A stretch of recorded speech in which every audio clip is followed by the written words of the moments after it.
Hello friends, ఈరోజు మీకు మరొక చక్కటి కథ చెప్పబోతున్నాను.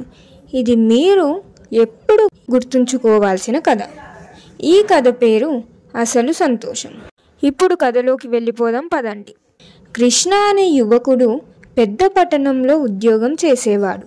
అతనికి మంచి జీతం, ఆడంబరమైన జీవితం ఉండేవి. కానీ అతని మనస్సులో మాత్రం ఎప్పుడు ఏదో అలజడి. ఎంత సంపాదన ఉన్నా తన జీవితంలో మాత్రం సంతోషం లేదే అని ఆలోచిస్తూ ఉండేవాడు.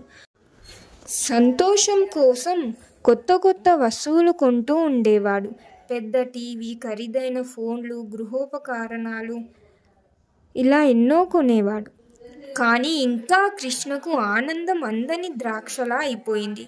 ఒకరోజు అతని స్నేహితుడు రాము పల్లెటూరులో ఉండే తన ఇంటికి ఆహ్వానించాడు.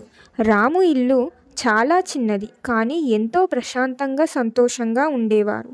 రాము కుటుంబ సభ్యులు చిన్న చిన్న విషయాల్లో ఎంతో సంతోషాన్ని చూసేవారు. సాయంత్రం రాము కృష్ణను పల్లె సమీపంలోని ఒక తోటలోకి తీసుకెళ్లాడు. అక్కడ పక్షుల కిలకిలా రావాలు, చల్లటి గాలులు, ప్రకృతి అందాలు చూసి కృష్ణ చాలా సంతోషాన్ని అనుభవించాడు. కృష్ణ రామును ప్రశ్నించాడు, నిన్ను చూసి, నీ కుటుంబాన్ని చూసి నాకు చాలా ఆశ్చర్యంగా ఉంది. మీ వద్ద ఉన్నది చాలా తక్కువ సంపద, కానీ మీరంతా చాలా సంతోషంగా ఉన్నారు. అసలు మీ సంతోషం వెనుక ఉన్న రహస్యం ఏంటి అని అడిగాడు. అప్పుడు రాము చిరునవ్వు చిందిస్తూ సమాధానం చెప్పాడు, సంతోషం మనం ఏమి కలిగి ఉన్నామనే దానిపైన ఆధారపడదు. మనం ఎలా అనుభవిస్తున్నామనేదే అసలు సంతోషం. చిన్న చిన్న క్షణాలను ఆస్వాదించడం, కుటుంబంతో గడిపిన సమయం మనకు లభించిన జీవితం. ఇవి అర్థం చేసుకున్నప్పుడు అసలు సంతోషం ఎక్కడ ఉందో అర్థమవుతుంది అని చెప్పాడు రాము. ఆ రోజు కృష్ణకు ఒక పెద్ద పాఠం తెలిసింది. అతనికి నిజమైన సంతోషం సంపదలో లేదని, మన జీవితంలోని చిన్న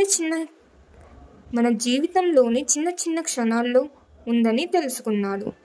ఈ కథ చాలా చిన్నది, కానీ గొప్ప విషయాన్ని నేర్పుతుంది. సంతోషం మన సంపదలో లేదు, మనం ఎలా జీవిస్తున్నామో దానిపై ఆధారపడి ఉందని ఈ కథ మనకు నేర్పుతుంది. చిన్న చిన్న విషయాలకు ఎలా అయితే బాధపడతారో అలాగే చిన్న చిన్న విషయాలలో అలానే సంతోషం కూడా పడాలి. మరి మీరేమంటారు? మీ యొక్క ఆలోచనలను కామెంట్స్లో పంచుకోండి. మరొక మధురమైన కథతో మీ ముందుకు వస్తాను.